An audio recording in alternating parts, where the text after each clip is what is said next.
English literature کا دوسرا بڑا میجر پیریڈ جو ہے وہ ہے اینگلو نارمن پیریڈ، جو کہ 1066 سے 1350 اے ڈی تک، یعنی 1066 سے 1350 تک مشتمل ہے۔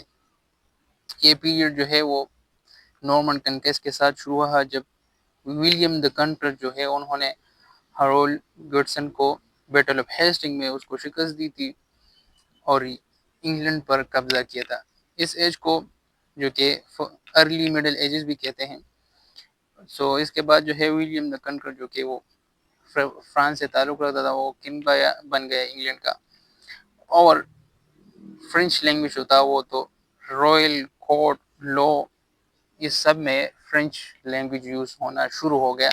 انگلش صرف اور صرف جو عام لوگ ہی پڑھتے تھے، یعنی بادشاہ کا دربار، کورٹ، لا، سب جگہ پر فرینچ لینگویج یوز ہونا شروع ہو گیا۔ صرف اور صرف سادہ لوگ، عام لوگ جو تھے وہ انگلش پڑھتے تھے۔ تو یہ پہلا انفلوئنس ہوا فرینچ کانکیسٹ کا انگلینڈ پر، کہ یہاں پر لینگویج جو تھا وہ ہو انگلش سے فرینچ لینگویج سنا شروع ہوا۔ عام لوگ بھی انگلش پڑھتے تھے، لیکن وقت کے ساتھ اس انگلش لینگویج پر بھی فرینچ لینگویج کا انفلوئنس ہوا، اور بہت سے نیو ورڈ جو ہے وہ انگلش لینگویج نے بورو کیے فرینچ لینگویج سے، کیونکہ جو فرینچ لینگویج تھا وہ ڈومیننٹ لینگویج تھا، اور اس وقت جو تھا وہ انگلش لینگویج نے یہی اچھا سمجھے کہ کچھ ورڈ جو تھے وہ، کچھ نہیں بلکہ بہت سارے ورڈ جو ہے فرینچ سے بورو کیے، تو اس سے انگلش ووکیبلری بھی ایکسپینڈ ہوئی۔ انگلش بھی ایک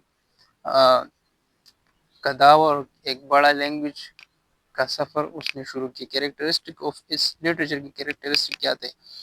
اس لٹریچر پر بھی ریلیجنس کا بہت ہی انفلوئنس تھا، کرسچینٹی پر اس کا ڈومیننس تھا۔ اب جو ہے اس لٹریچر میں جو ہے وہ رومانس کا کچھ نہ کچھ شروعات ہوئی۔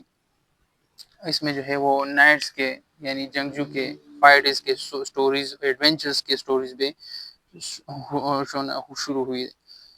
لیکن لٹریچر کا ابھی بھی فوکس جو تھا وہ ریلیجن ہی تھا۔ بیلڈز اور لیریکل پوئٹری جو تھے وہ لکھنا شروع ہو گئے، اور یہاں سے ہی ریٹن لٹریچر کا ایک دور شروع ہو گیا۔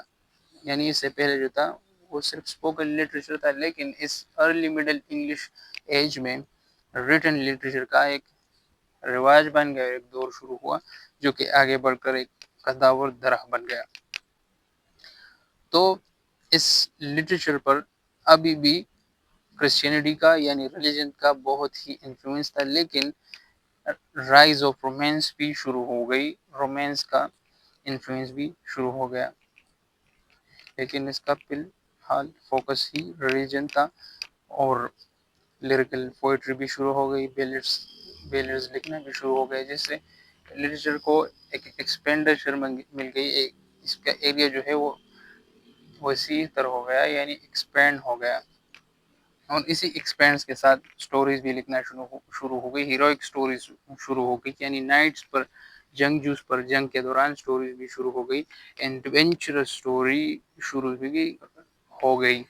تو یہ ایک اچھا دور تھا انگلش لٹریچر پر، جہاں پر انگلش کا لٹریچر جو تھا وہ ایکسپینڈ ہو گیا، اور ایک ترقی کی راہ پر جو ہے روان ہو گیا۔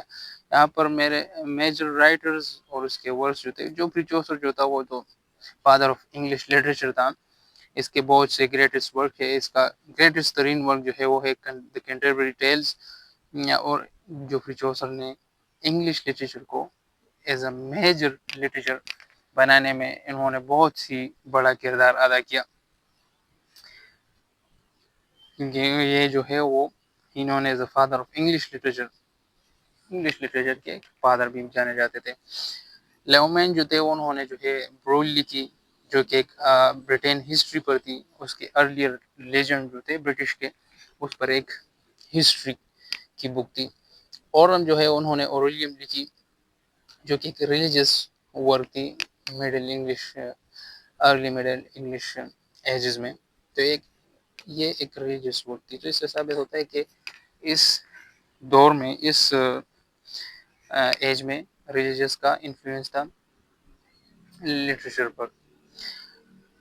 یہاں پر ارلی مڈل ایج یعنی اینگلو نارمن ایج میں لٹریچر کے تھیم جو ہے وہ ہمارے پاس ہیں. فرسٹ تھیم جو ہے وہ چائلڈ ہے, گوڈلی لو ہے.